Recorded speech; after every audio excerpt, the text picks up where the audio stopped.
Once upon a time, in the heart of Whispering Pines Forest, where the trees danced with the breeze and sunbeams filtered through emerald leaves, there lived a small fox named Lumo.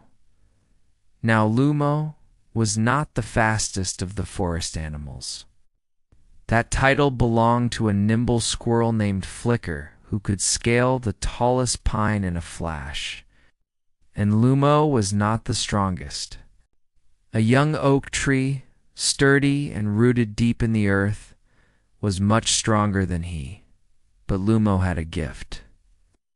He had the sharpest ears in the forest. He could hear the rustle of a beetle, the flutter of a moth, and even the sigh of the wind as it whispered through the leaves. One evening, as golden light bathed the forest floor in long shadows, Lumo was napping in his den.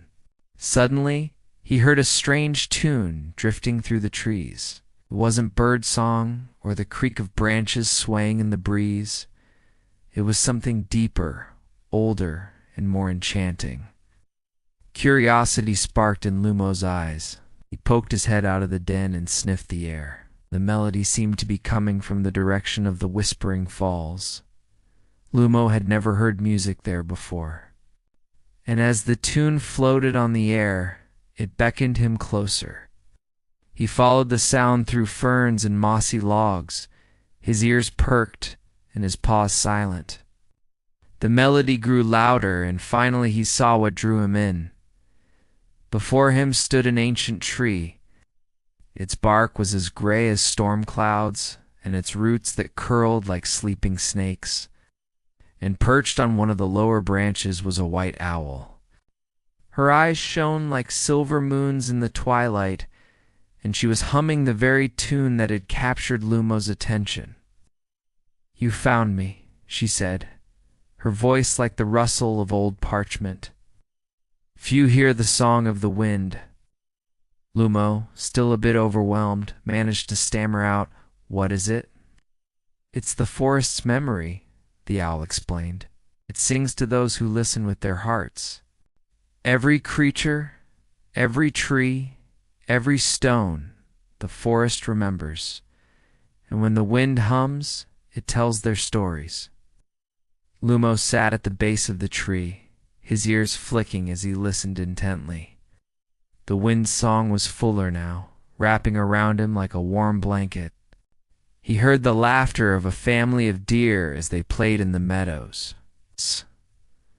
The soft padding of a mother bear's steps as she gathered berries for her cubs. The patter of raindrops on a bed of mushrooms.